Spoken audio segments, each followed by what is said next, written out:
What if I told you you can monitor satellite communications from thousands of miles away in your backyard using nothing more than your handheld scanner radio or your handheld VHF UHF receiver? I'm going to tell you exactly how to do that on today's podcast.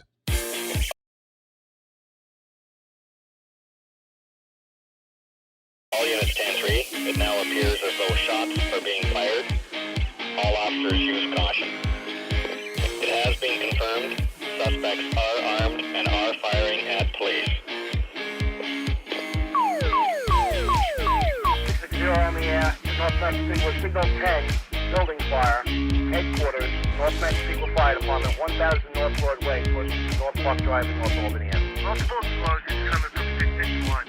Unable to get any ambulance, any rig down except for 667. Automatically go to a third alarm. How are you doing? My name is Phil Lichtenberger, and I'm the host here of Scanner School, and my goal here is to teach you something new about the scanner radio hobby every single week on this podcast. I've been podcasting for about 5 years now, teaching every single week on how to do something with the scanner radio hobby, and I have been scanning since about the time that I could crawl, so I have a lot of knowledge here in this space, and I'm trying to offload a lot of what it is that I know to you.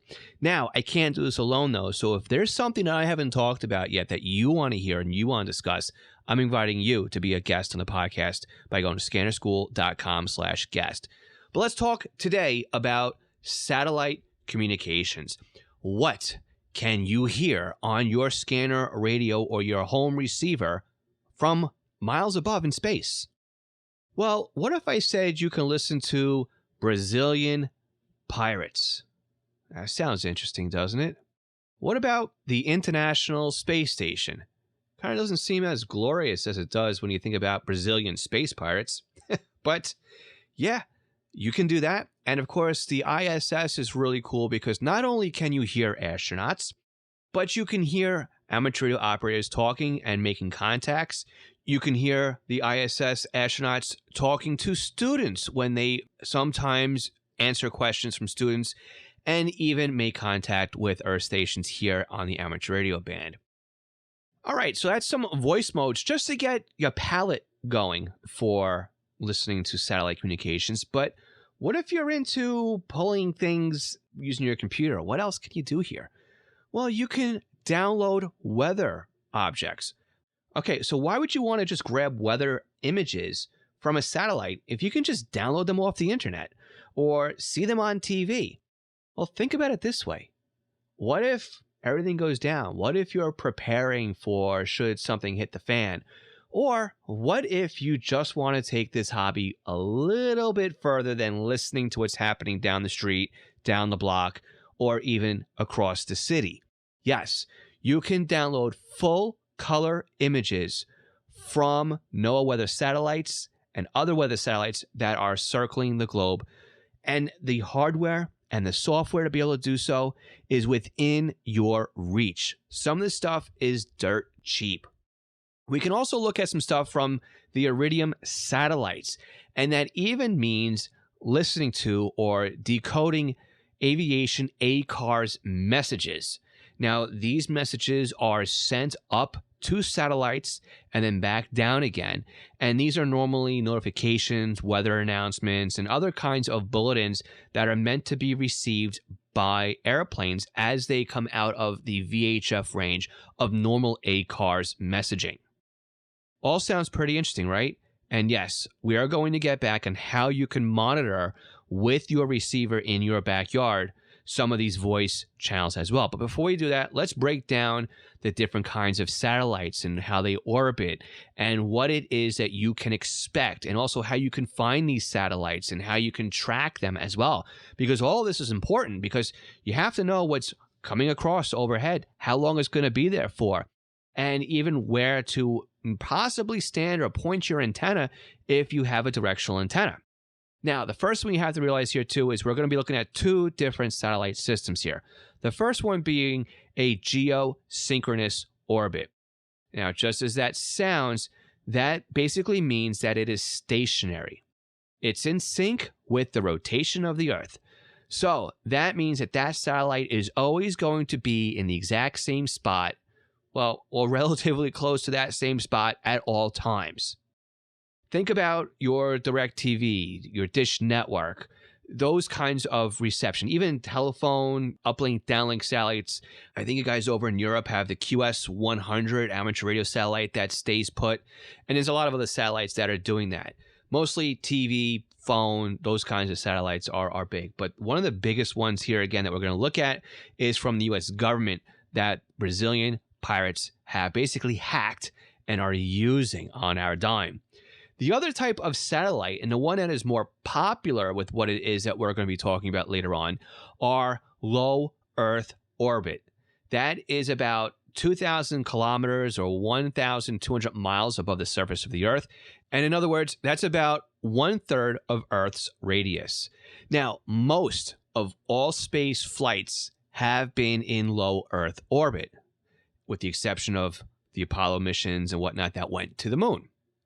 But no manned spacecraft at this time of recording has been above low Earth orbit. Most of our satellites are in low Earth orbit. Okay, so that's typically where we are going to talk about when it comes to this stuff. Now, there's other people out there who are using some really high-tech stuff that are picking up telemetry from satellites that are way out beyond our own orbit here on Earth. They are picking up satellites that are going around Mars or even going out even further. Now, these people are obviously using bigger dishes to get the job done, but it's still really cool to think about from our own backyards using nothing more than a radio and maybe a computer that we can pull telemetry from satellites, that we can pull voices and we can pull data and we can probably pull other images too, right? But how do we know where these satellites are? How do we know when they're going to pass overhead? How do we know what frequencies to monitor? These are all important things to know too. And not only do we have software that we can put on our computers, but we have some websites online that will help us figure this stuff out. My favorite piece of software that I've been using for a better part of a decade is called Orbitron. And we'll put a link to Orbitron in the description of this podcast episode. But it's a Windows-only based program, and I love Orbitron. Orbitron gives you a really nice visual display as to where the satellites are, a little bit of information about it. You can set it up to be your screensaver. You can set it up so that when a satellite is about to pass overhead, it will send off a chime on your computer. And you can look at the Doppler effect, which we'll talk about in a little bit here. But you also get the uplink and the downlink frequency that you would need if you wanted to transmit or receive that satellite. And most importantly here, you also get the footprint of the satellite. So you know how far into or out of range you are with the satellite. And most of the software and websites that we talk about will also give this kind of information. Now, for those of us who live in a Mac world or an Apple world, or for those of us who live in a Linux environment, there's also gpredict. And gpredict will be about the same thing. It's a graphical user interface that reads telemetry data or Kepler data. And Kepler data has basically all of the information required to calculate when the passes are going to happen in software. So gpredict has been around for, I don't know, ever, almost it seems like. I've always known that software to be there in a Linux environment. So if you're using something like Ubuntu or whatever else you happen to be using, check out gpredict. It's almost probably built into a repository that you already have. And if you're using a Mac environment, you're going to need something that uses Mac ports in order to use gpredict. I'm not using gpredict currently. I'm not using it on my Mac. Again, I'm using my Windows computer to run Orbitron. And again, I really do enjoy using Orbitron. That's definitely my go-to when I'm looking at a standard Windows standalone piece of software to run and track satellites. Now, Orbitron also does have a DDE engine built in, and it can control different types of antennas that have, I'm trying to think of the word here, rotors in it. So the rotors can adjust your elevation and also your azimuth, right? Where you're pointed to, either up and down vertically or horizontally. Websites that could be very helpful for you are called Heavens Above. That's a great website where you can actually create an account and you put your latitude, longitude, or location, and it will predict every single satellite or a certain satellite you're looking for and it will pass overhead. Another one is the ARISS webpage and even amsat.org. Again, we'll put links to this all in the description of this podcast episode. I like amsat.org because not only will it tell you when the passes are predicted, but you can also get a list of amateur radio satellites. And I recommend trying the amateur radio satellites because you're going to find more activity on those. But it also tells you the uplink, the downlink frequency, the mode of communication, and if it is actually active or not. Because not every satellite that passes overhead may be active. Some have just gone toes up, so to speak. They've failed, or they're in standby mode. Some satellites are Morse code only, or they're only sideband. There was one satellite that was working in digital only, meaning digital voice only. I think that satellite is long gone by now. But there's also some satellites out there that are experimental, that are being deployed as part of a payload of, say, SpaceX or other rocket launches that are out there. And even those are really interesting to track. And even there was one time, too, they had Space Suit, where they had a little bit of a radio in there, and we were able to track the spacesuit as it was sent out from the ISS before it burnt up in the Earth's atmosphere. So there's a lot of other different kinds of CubeSats. That's what I was looking for there, CubeSats that you can use. Now, there's one thing I did forget to mention earlier about the low Earth orbiting satellite that I want to go back to really quickly. And again, with software that you're monitoring or websites, you'll notice that they pass overhead, and it seems like it's every 90 minutes or so. And it seems like, right, that sometimes it's low, sometimes it's high, sometimes it's also low again. Well, why is this? Well, low Earth orbit has to basically travel at a certain speed, at a certain height, over the Earth's surface, right? Or in a certain area of, the sweet spot. This means that the satellite passes overhead about every 90 minutes, and it shifts itself a little bit at a time. And what ends up happening is it'll pass overhead a few times, and then you won't see that satellite for maybe the rest of the day. Maybe you'll get 2 or 3 days where the satellite is passing overhead at a really great, opportune time for you to use it. And other days, it may only pass overhead at night. But what's really cool, too, about some of the software that we have available to us, it will tell us if we can visually see these satellites. Like a little hotspot in the sky, a little shooting star, a man-made shooting star going across the sky, reflecting the light from the sun that we can see, sometimes with the naked eye, sometimes with the help of binoculars or a telescope. And that is something really cool, too. Imagine looking up at the sky, seeing all these stars, watching a satellite pass overhead and listening to it while you're outside enjoying some time with the family. How cool is that?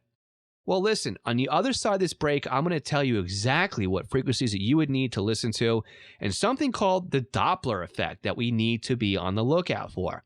For anybody who's a Patreon supporter at the $3 a month level, not only did you get this podcast early, but you're also going to skip this upcoming break. You can support us by going to scannerschool.com/Patreon if you'd like to help support the podcast. Everybody else, we'll catch you all in just 1 second. So what frequencies do we have to listen to in order to receive these satellites? Well, each satellite might have a different frequency.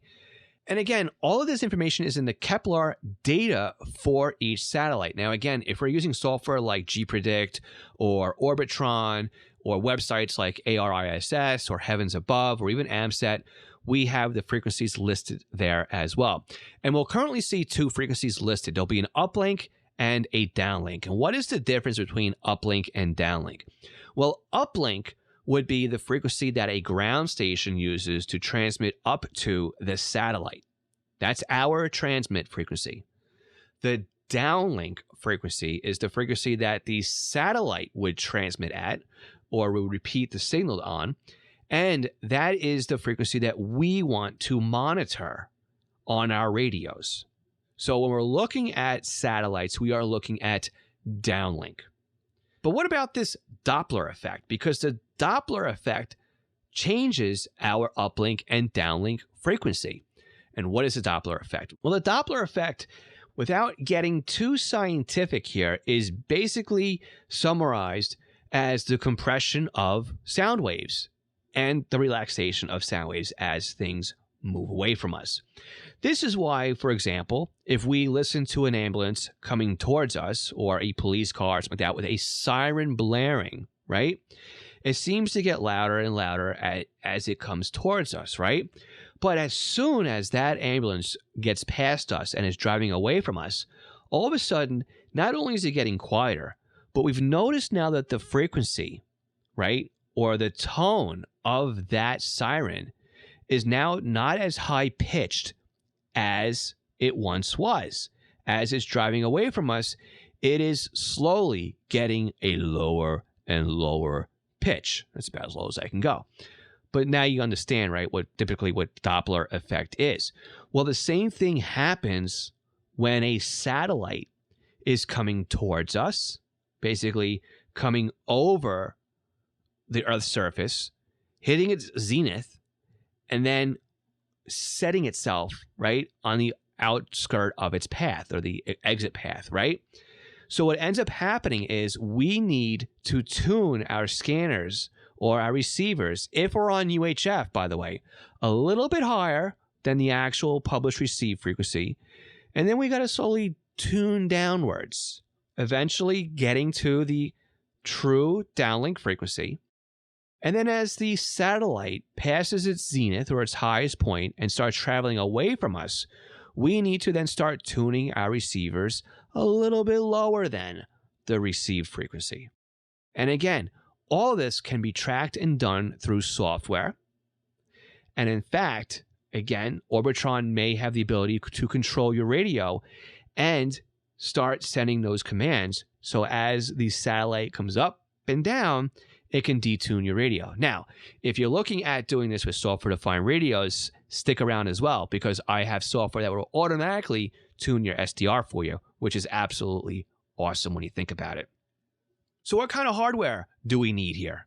Again, we just kind of talked about software-defined radios, but we're going to table that for a second here. Yes, again, I'm trying to hook you on here. For our own purpose, just to get started, you have everything you need, or you might have everything you need. I really enjoy sitting outside with my handheld radio and just tuning to the downlink frequency and seeing if I can receive a satellite. It's really cool just to be able to sit there and say, wow, that's passing overhead right now.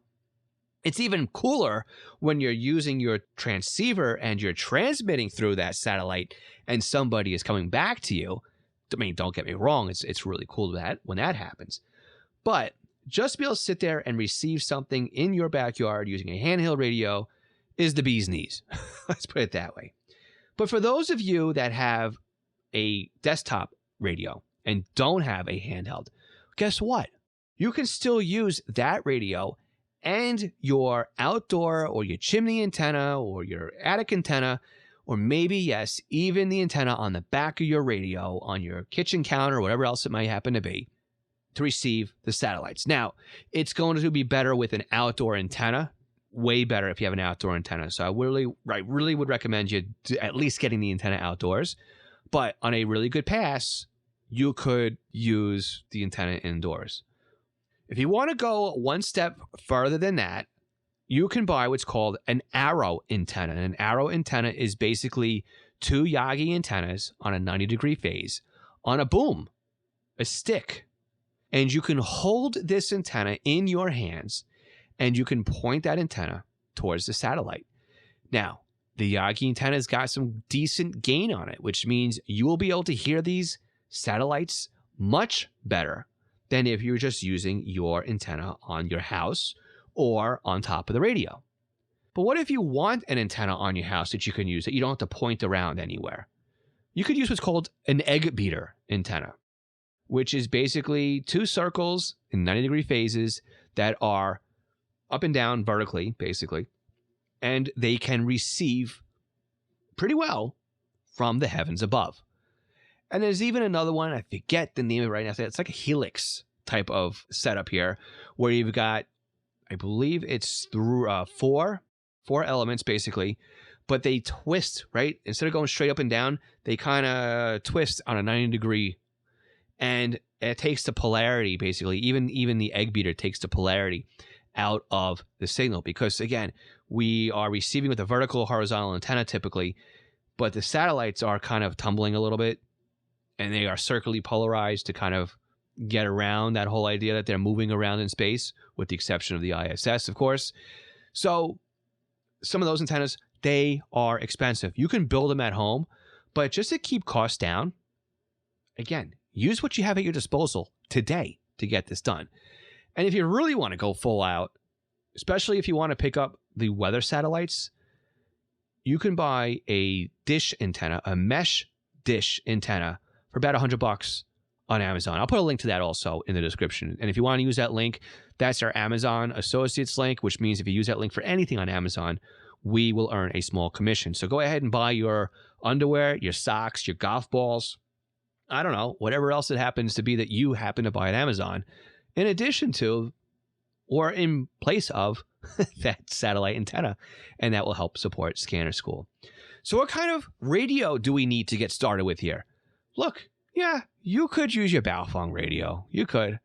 But a scanner radio would work great in this because it allows you to actually step through things a little bit easier. I think the step sizes work a little bit better in a scanner radio than it does in a Baofeng radio. You're going to need at least a radio. FM receive. Yeah, FM. Think about that. Pretty simple.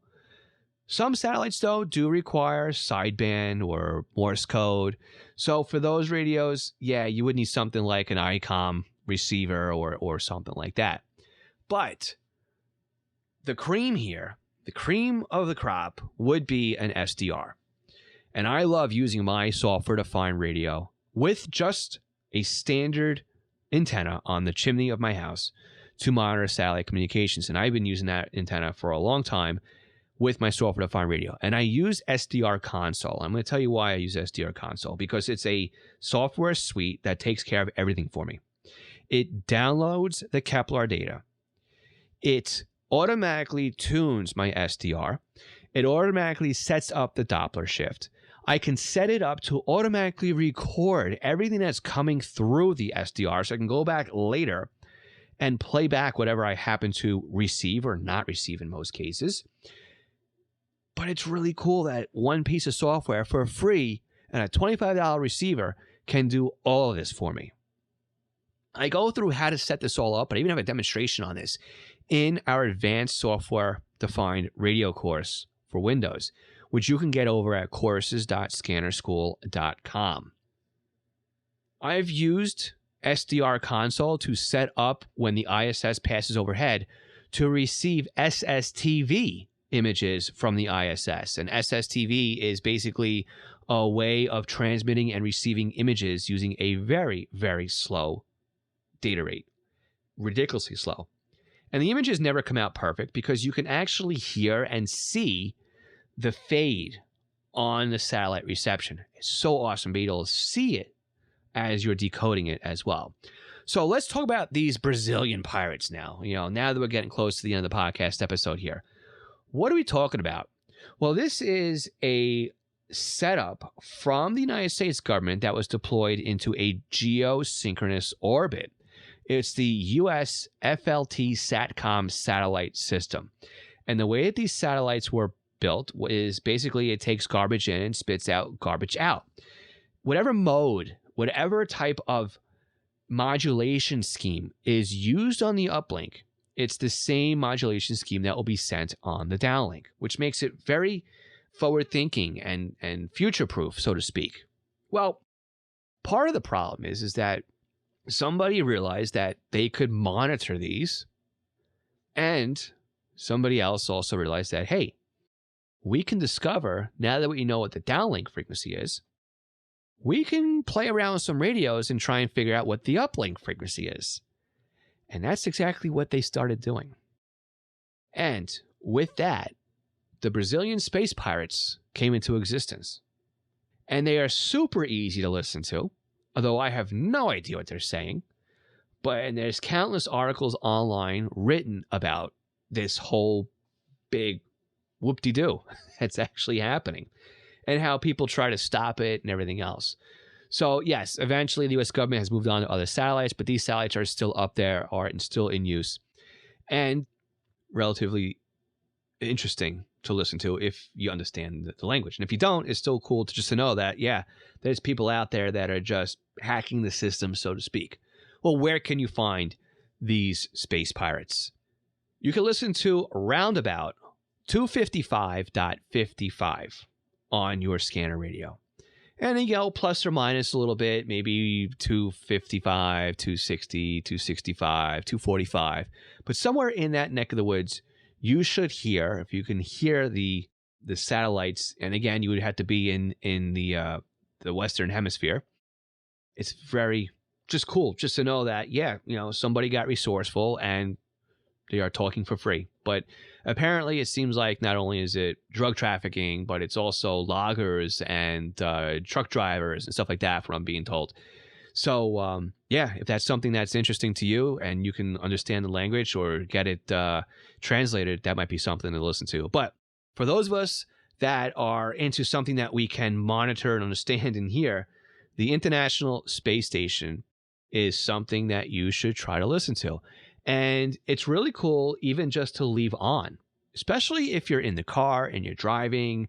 You never know when it's going to just sparkle and crackle and come to life. Well, let me back that up. You could know if you've got your data from software or websites when you could expect it. So what frequency are we looking for the ISS downlink? 437.8 is the downlink. 437 megahertz. 437.8. Okay. And again, Doppler shift is very important on UHF. Again, the higher the frequency, the more susceptible it is to Doppler. VHF is the uplink frequency, and it really doesn't shift all that much that we have to start tuning our radios to adjust. 145.99 is the uplink. 437.8 is what we want to listen to.